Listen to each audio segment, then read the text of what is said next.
Hello and welcome to the Canine Rehab Movement Podcast, where we discuss all things canine rehab, fitness, and sports medicine for our four-legged companions.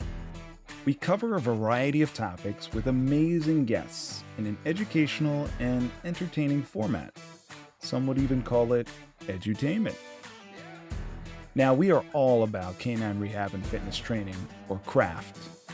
So join us and hone your craft with the Canine Rehab Movement Podcast.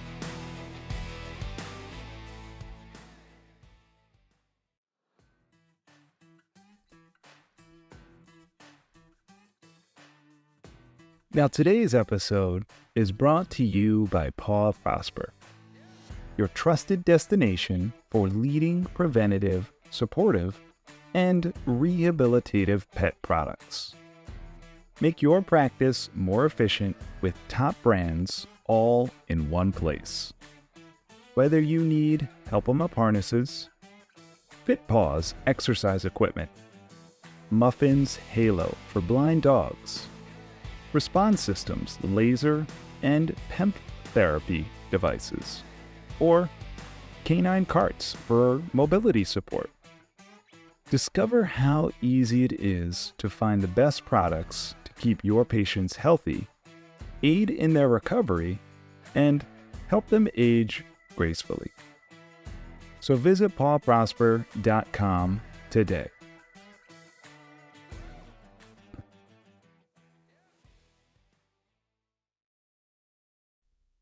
All right, guys. Today we are with the director of the CCAT program, Dr. Denis Marcellin-Little, and one of the lead instructors, Dr. David Levine. Now, they're going to be enlightening us and going in depth about the CCAT program itself and the necessities we need for the future of canine rehab. So, without further pause, let's get right into introductions. Dr. Marcellin-Little, please give us a little background about yourself, and Dr. Levine, you can follow up afterwards. Denis Marcellin-Little here, who is interested in orthopedics and became board certified veterinary surgeon a long while ago. And I was drawn to investigate how to enhance recovery, maybe as much as anything else, how we minimize complications, if you want, how we make recovery more predictable back in the 1990s, which made me move towards understanding maybe rehabilitation. That was the very beginning early on. I feel like I've been doing the same thing since I did my residency. I've been helping patients with problems, try to get better and doing my best at it. And along the way, trying to observe things as much as possible, report things, discuss things. So I've been writing papers here and there on rehabilitation and on orthopedics. And I was in North Carolina early on at NC State. And about 6 years ago, I made a big transcontinental move to the University of California, Davis, where I work now at UC Davis, still doing the same thing as an orthopedic surgeon. Very cool. And you, David? Oh, sure. Well, I've been a physical therapist since 1986, so it's been a long road in that. But when I moved to Tennessee, I was finishing my PhD at UT and got interested in collaborating with folks at UT. Have been working in the field of canine rehabilitation since 1993. Certainly work with other species as well. I do research with the folks in equine. I think what I've really enjoyed is seeing how the field has changed over the last 20 some years. And this was a field that, quite honestly, speaking at some early meetings, people snickered, people looked at it as a very maybe alternative way of treatment. And I love to see how it's become more mainstream, and pretty much anywhere you go in the US, if your pet needs some structured rehabilitation to recover from surgery or injury, or to just be more functional and live a better life, you can find somebody that can assist you. Yeah, no, it's really cool how it's grown and expanded. And it actually was years back looked upon as, for lack of better words, a little bit of a joke or, yeah, if you want to try it, sure, go ahead. But now it's really starting to catch wind as like in the human world where it's second nature, especially to orthopedists like yourself, Dr. Little, where it just follows right afterwards. Yeah, no, I think it's awesome. You guys are definitely quite the pioneers and definitely help this field grow and evolve. I can't wait to really truly see it as a norm instead of a niche for sure. But let's get back to the CCAT program, the conceptualization of it all, right? Let's talk about maybe its origin and the concept behind it. What were you guys looking to really create here? I would say the trigger to jump toward the creation of the CCAT was the desire to have modern, up-to-date opportunity for people to discuss, learn, formalize their training in rehabilitation, get them ready to work with each other. I'm thinking hopefully we get back to that, but I think the key is to emphasize a realistic model of a service that will help. Clients are seeking that, and I think the goal was to say, in this day and age, with the current landscape, the equipment, the where we are with rehabilitation, what can we package together to facilitate people joining field, whether they are technician, vets, PT or PTAs, they Yeah. will become a part of a team. In some way, maybe we develop a bit of a language or a common experience. You could say at some point a community when it becomes large enough that then is aligned on physical rehabilitation for companion animals. I think the collaborative approach where we have the different professions coming together, whether it's physical therapy or veterinary medicine or occupational therapy or others that might have expertise in engineering or nutrition. It's the bringing together of all these individuals with their expertise to advance the field and for the betterment of the patient eventually. While the growth has been, some might say, really big, I think we still have a long way to go to really make this the evidence-informed field that we want it to be and really understand what's going to help our individual patients to the greatest degree. I'm going to add real quick that we both have research positions a little bit in our daytime job. And it's Yeah. not a shock that and we are teachers. I look at myself, I look at the most important thing I do is the mentorship or sharing experiences maybe my main goal is for people to say, hey, it took me 25 years to get to this point, and you might not be exactly the same point I am, but I'm going to share everything I can with you to bring you forward in 1 year rather than 25. That's what the program is about, sharing Yeah. experiences and facilitating the growth of somebody they want to learn or the attendees. And so that's what hopefully happens to them. It accelerates their growth. But I think when I hear about the importance of collaboration, I'm thinking, looking at Dave's work and looking at my work, there's often a collaboration, a PT, DVM, engineering collaboration to understanding problem better. And say the CCAT is just that. It's that collaboration that helps people do the right thing by saying, we're going to bring the best of what we know and we're going to help you implement it or adapt it to your local environment. Yeah, no, I think that's great. You guys definitely established a truly awesome development and structure of that program.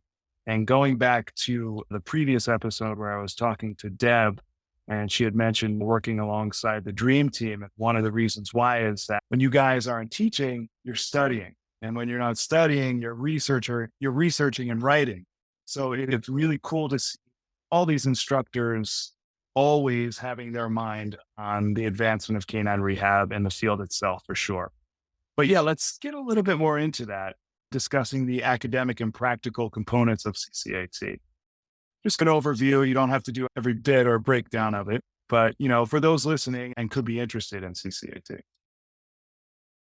The CCAT in some way has been, maybe flipped in a sense that the learning happens early on. We didn't want to be sitting in a room listening to lectures for weeks at a time, if you want. And Yeah. historically, a lot of the learning was this slow paced, painful thing. So a lot of work was put into the fundamental part of the program before meet, and then concentrating the labs into an experience that was faster paced and very practical, followed by integrating, discussing how the basic knowledge acquired online and the practical knowledge acquired during a few days of practical experience can be then adapted again or optimized for specific situations. So it has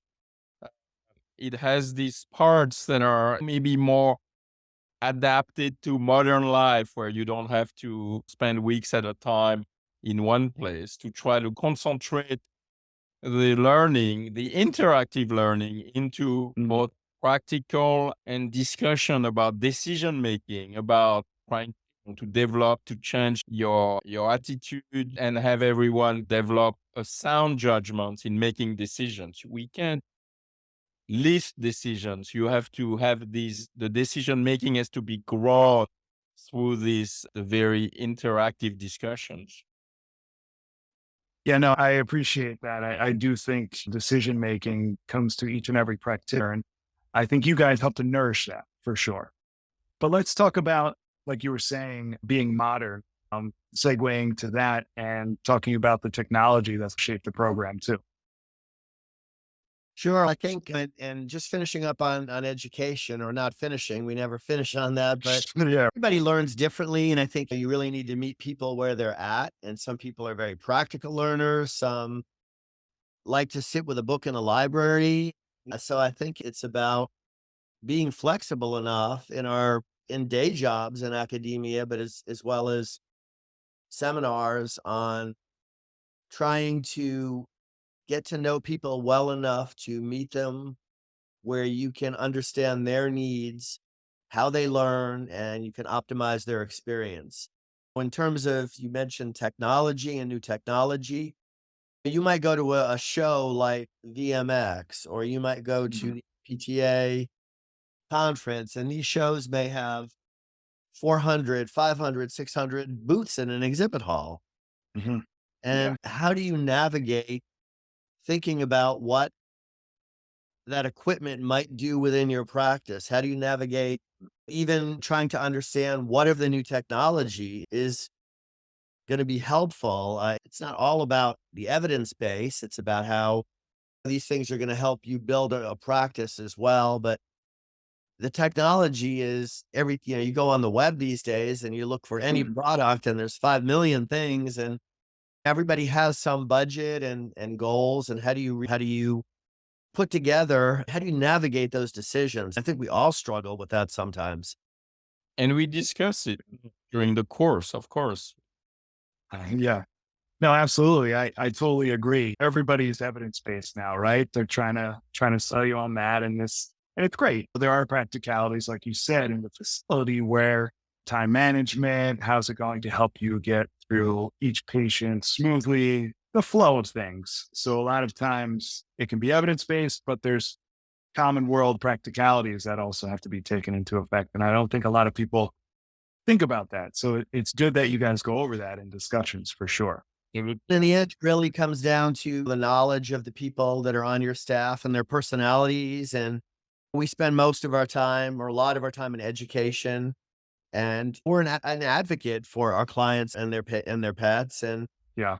in a way, we're a bit of a cheerleader, and we try to keep them up and realistic and hopeful at the same time. And so I think a lot of rehab on the human side, as well as the veterinary side, is about relationships with the clients and Absolutely. navigating that in the best possible way. And that's something it's hard to learn in a week or a month or maybe even a year. But I think you evolve to better navigate and read people and listen to people. I think we have to sit back and really listen and thoughtfully listen to our clients, to each other. We need to reward people when they do things that are good. I think of students I mentor. In today's society, I don't think we do a good enough a job of telling the people we work with, or maybe our families or friends, that they're appreciated, that that was a good thing. That you're looking for, people like to look for criticisms these days with social media. But Yeah. if you remember one thing from this podcast, every day tell 5 people when you see them doing something good, how much you appreciate that and thank them. And that may Yeah. be the most important thing I say. Yeah, absolutely. I think if you're being affirmational, you're being inspirational. So I like that. That's really cool. um, Segueing to that, let's discuss some success stories you might have had through the CCAT program. Yeah, I most recently remember interaction with a veterinary technician was finishing and passing successfully the practical exam at the end. There is a test that has a written and practical portion, a bit of an oral slash practical. And I remember hearing how impactful the program is on a veterinary technician that becomes a CCAT by being empowered within their working environment. And so that, for me, nothing would match transforming somebody's work environment or the responsibilities that they may have is probably the most impactful. We are leveraging somebody, and so being exposed to and made aware of the transformative impact of the program is the biggest reward I can hear or I can get from being involved. I see it indirectly in a veterinarian also appreciating the importance of working as a team, just like a veterinary technician becomes more empowered, more independent. It's all done safely. And it's a way to make also a veterinarian. I see a transformation in the veterinarian that see themselves as a piece of a team or part of a team that will deliver rehabilitation. So that has a profound impact on the dynamic of a team and on the quality of healthcare. The reach of the veterinarian is enhanced and the empowerment of veterinary technician is real. And so for me, that's the strongest transformation that we see with this program. Yeah, no, that's pretty cool. What about you, David? I've been blessed to have a pretty long career, and I like to, I guess, if reflecting, if I've maybe helped a few thousand people to do a little bit better in some aspect of rehab, and they've each helped maybe hundreds or thousands of patients, you can pretty quickly multiply and say that pretty humbly, you might have had an impact on hundreds of thousands of pets over the years. And I think it's not a success story of a program. It's a success story of, I think, why we get into education and mentorship. And I think that's something that when you reflect back over a pretty long career, it was humbling. Yeah, no, absolutely. But again, you're part of the program. So that can definitely be a success story of the program itself too. Absolutely. And I do love what you said, Denny, about the empowerment. I think that alone, what you guys can do to help empower can help just advancing canine rehab in general. That empowerment will help everybody move forward. Stay responsible, but it's really cool. Now, let's kind of segue into discussing some challenges faced here in establishing and running the program. Yeah, I mean, obviously we are recovering from the pandemic period, which kind of Yes. a little bit routines and processes, maybe made people more cautious about the future. People are, Yeah. we all, human nature tends to be forgetful in a good way. We process our unpleasant experiences so we can go on. And but I think that for something highly collaborative and for something that's emerging also, I think with the pandemic, people went into barebone mode, emergency room only kind of care. Oh, And yeah. so it negatively impacted the optimism in a sense and negatively impacted emerging things, I'm thinking. So I see rehab is bound to rebound, if you want, or continue to expand as medicine continue to evolve. But for a while, people were sheltered or in their shell psychologically, Mhm. and said, "I just want to do what I can and not." So the dreams are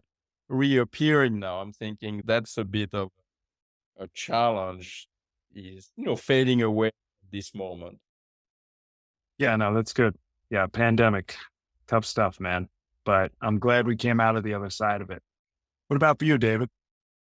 I would say for anybody really working in this field, what we really want is we want to know some things we still don't. What are optimal ways, the most Yeah. cost effective, best ways to recover an animal to the best quality of life they can have in the quickest, best fashion. We don't have the large scale RCTs like we do in the human world that help inform us. One of the things that I think drives a lot of people working in this field is we want to continue to up the bar, to do better, to investigate things that haven't been, to just keep pushing that envelope and create a better future. It's sappy, but at the same time, I think that's what everybody who's in these fields, there's a reason we care and we want to do better. And just with students I work with, you wish you could spend more time with everybody and you could be on the Yeah. phone 24 hours a day, just talking to folks. And there's also that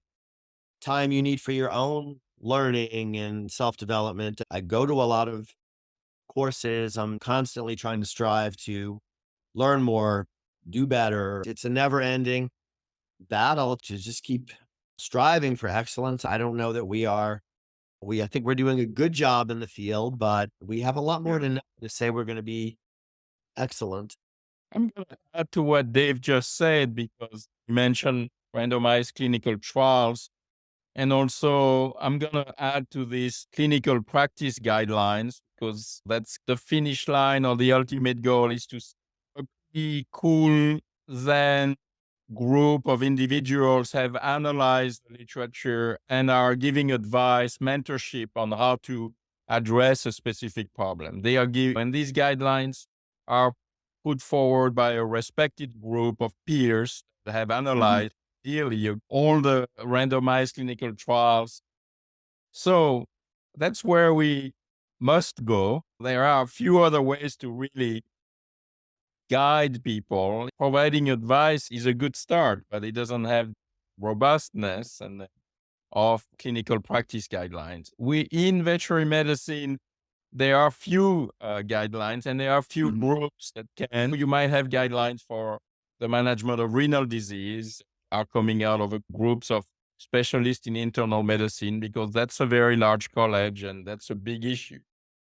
Yeah. If you think about smaller specialty groups that are dealing with more complex and nuanced situations, you no longer have a group of experts that's coming together regularly to answer important questions about what to do. So it's not that we don't have clinical practice guideline or it's not the sole problem we have. We also don't have a profession or a group of a sub-profession, if you want, a specialty where we are even talking about establishing clinical practice guideline. We are 2 layers remote from being there. It's not like we're working on doing that. We can't work on doing them because we don't have the infrastructure to work on writing clinical practice guidelines. We need to work on a process to set up a group that will set up a clinical practice guidelines. Both Dave and I, we've been around for a while.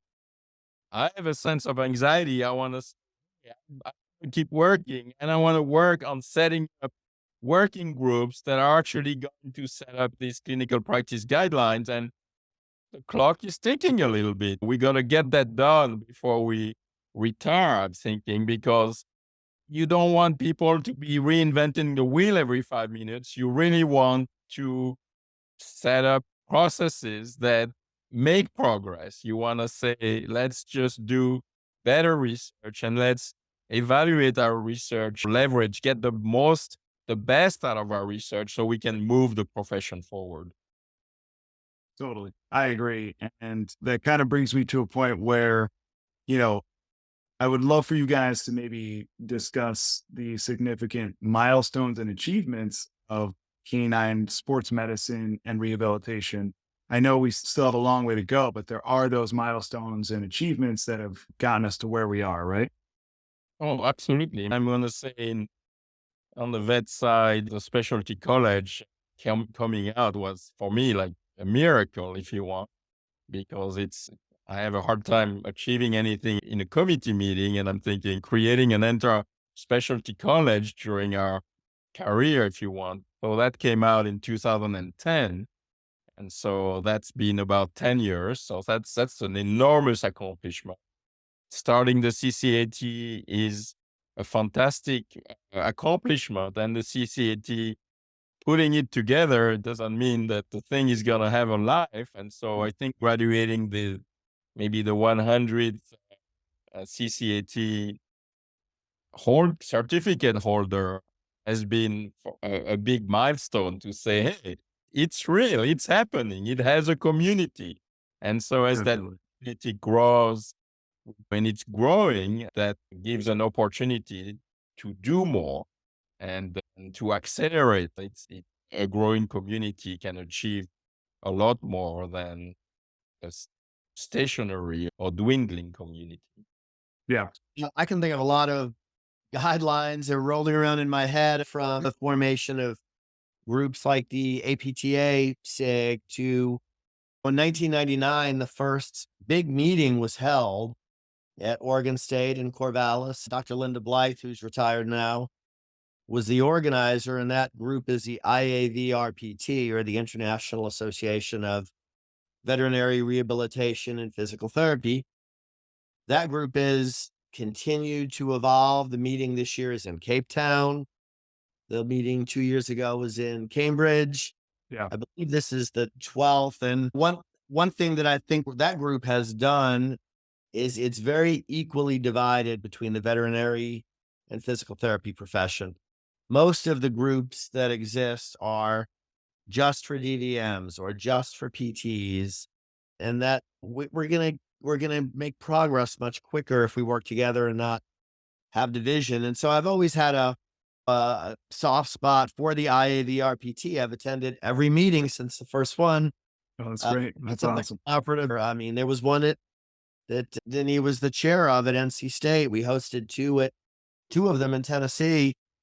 So I think that the IAVRPT, there's a lot of specialty colleges also in Europe now. There's a European specialty college on the vet side. There have been a lot of milestones. For me personally, I think publishing the first book, been a while now, but a personal milestone that there was enough to write about. There's so many milestones, but there's so many more that are going to be more significant in the future. Oh, yeah. I would love to take a peek back 150 years from now and see where things have gone. Yeah, with the advancement of medicine, we might be able to do it. Take a look back 150 years from now. There are no limits, really. I think we, in a bit of a One Health approach, we learn, the veterinary and the human medical fields learn a lot from each other. Yeah. And it's evolving nicely, but I think we can still we don't have a dedicated journal in this field. We've had a lot of special issues in frontiers and vet clinics and other areas. We don't have a We don't have big meetings that are every year that bring everybody together. Yeah. Obviously, PT can go to a big veterinary meeting, a veterinarian can go to a big PT meeting, but we can just share and evolve together. Hey guys, I hope you're enjoying today's episode of the Canine Rehab Movement. I just wanted to take a hot minute to talk about something that can make a big difference for both you and your furry friends. Now, today's episode is also sponsored by Elevation Vet USA, your go-to for veterinary shockwave therapy. The PiezoWave 2 Vet is the leader in treating animal musculoskeletal injuries. It pinpoints injuries precisely, ensuring quicker recovery and less discomfort for your furry patients. Not just good for your patients, but great for your clinic's success too. Discover more at veterinaryshockwaveresources.com. Yeah, no, I agree. The only way forward is both mindsets molding together to give that patient in front of us that optimal outcome, right? Because that's why we're doing it, to get these guys back on their paws. It is a shame that there's still some friction out there, and I do hope that smooths out, because the only friction it's causing is the one for the patient in front of us. But yeah, no, I absolutely agree. We need some better molding for sure. But yeah, It always has this built-in tension. Who's going to take care of this problem? It's at the margins of things. I'm very interested in the relationship of the specialist surgeon and the specialist in physical rehabilitation, because there is also tension there. And I think there would always be tension until the generation grows with the two in existence, if you want. It's so tempting to ignore things that are emerging, if you want. If you've been around for a while, it takes a lot of humility to say, this didn't exist, but now it does, if you want. So I think some of the merging, the optimization, if you want, of care will come with the next generation. I feel compelled sometimes to say that it wasn't just that I added physical rehabilitation to my portfolio, if you want, after I became a surgeon, is that I really feel, and I felt at the time, I was working, that the more important part of myself was the physical rehabilitation part.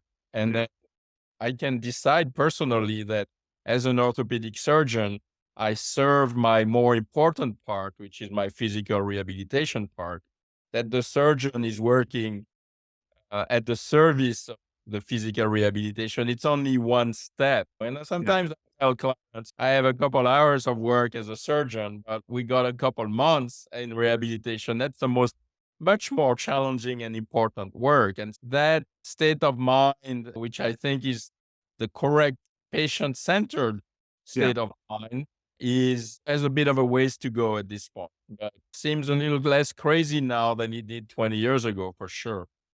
yeah, absolutely. And I think what's really cool too is that you guys are also bringing in occupational therapists, because there's mindsets there that PTs, vets, and OTs can really do such greatness with functional rehabilitation there. And I think bringing in the OTs really adds another tool to the box there to help that patient in front of us, right?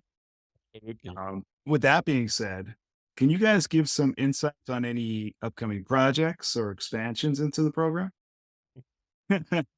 It's logical as the community grows to say, how are we going to continue the discussion effectively? So it would be logical to have additional learning opportunities, which might be in preparation. And you could say we want to have more in-depth discussion about in rehabilitation, we would be working with problems. What you do in rehabilitation obviously varies widely based on the problems we deal with.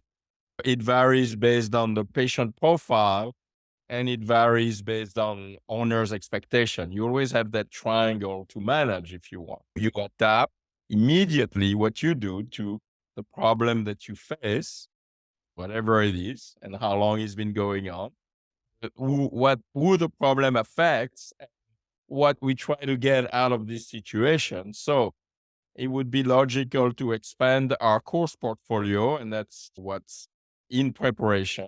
With saying we're going to target specific problems, specific patients, and specific targets, specific goals, and the program grows from there. I think there's also need to talk more. We have an active board where we commonly have discussion, but that board can grow in complexity, and communication is key, of course, in what we're doing. We were just talking about interacting with each other. And so I think we will be growing the community by offering more discussions, interactions within that community. Very cool. In education in general, it's about keeping things current. Denis mentioned clinical practice guidelines. I had some experience being on CPG groups and the human side. As soon as you finish a clinical practice guideline and it's published, you're already working on the 5-year or so revision. Absolutely. So keeping things current to show the evolution, I think is important for any educational program, whether you're at a university or a program like this. Things can't stay static. Yeah, no, absolutely. And what's great about this program too, is it's having an international reach too, right? You guys are starting to go to different places. I hear Philippines is coming up. Are any of you guys headed that way? So the Philippines is going to be an interesting foray. It's a country where there is really not much at all going on in small animal rehabilitation.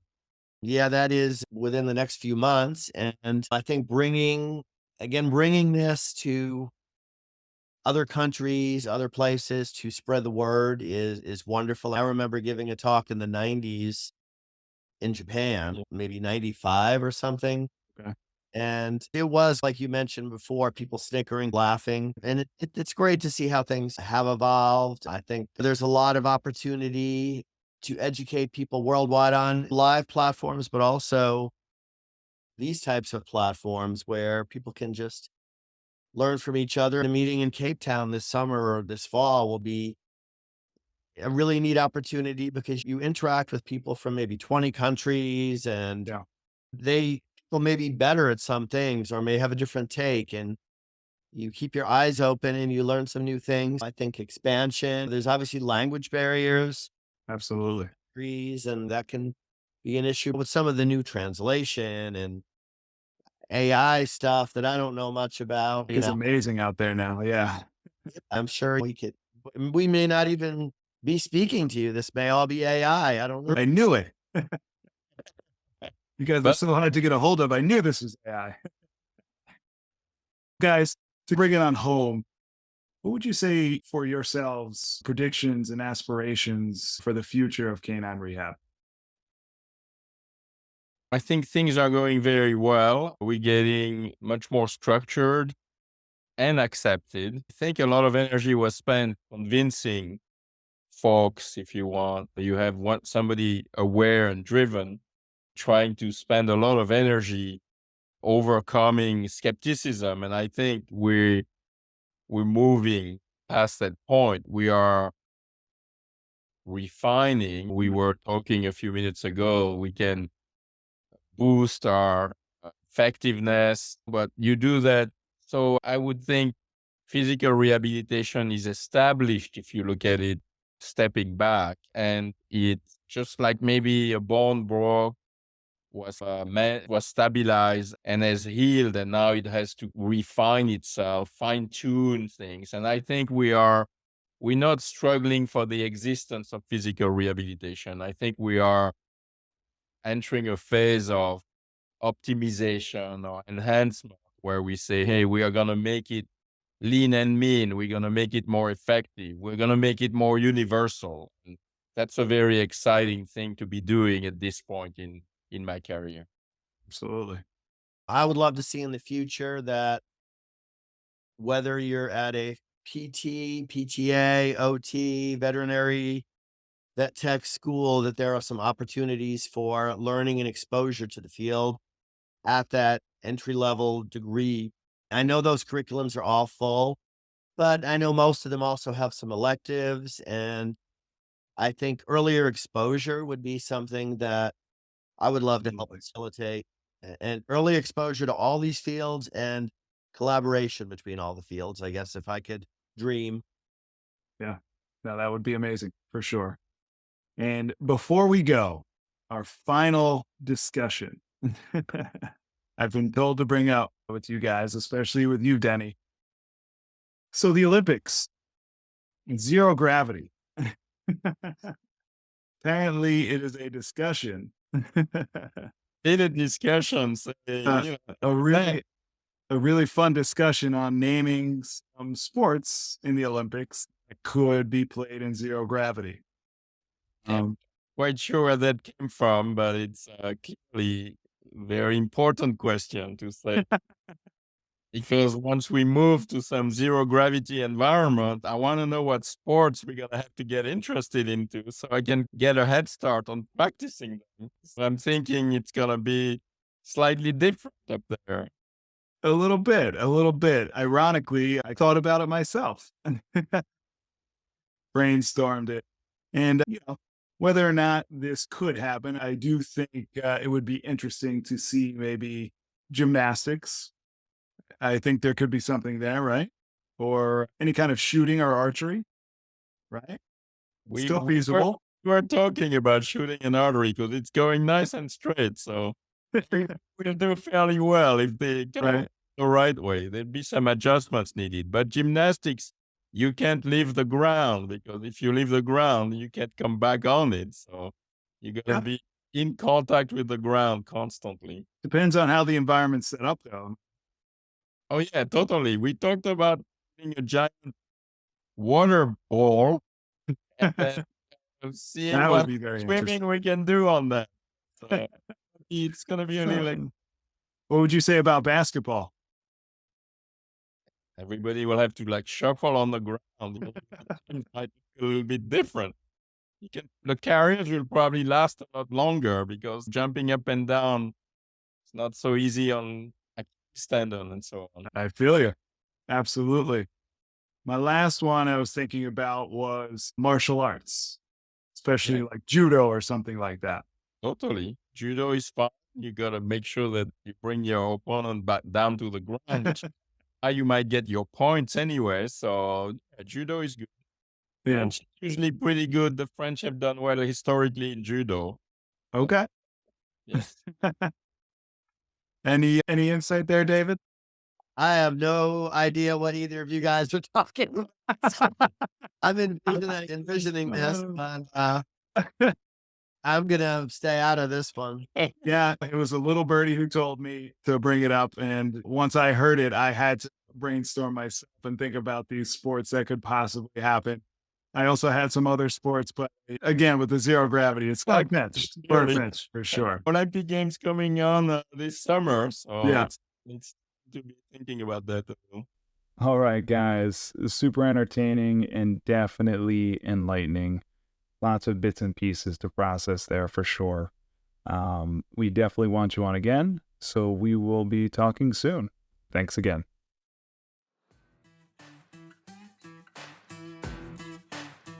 You've been listening to the Canine Rehab Movement Podcast. Thank you for tuning in. And for more information about our programs, please visit ncsuvetse.com. That's ncsuvetse.com. And for those of you who've made it to the end of the podcast, use the discount code NCSU100 and save $100 off of any course, $4.99 or more. Until next time, guys, this is the Canine Rehab Movement Podcast.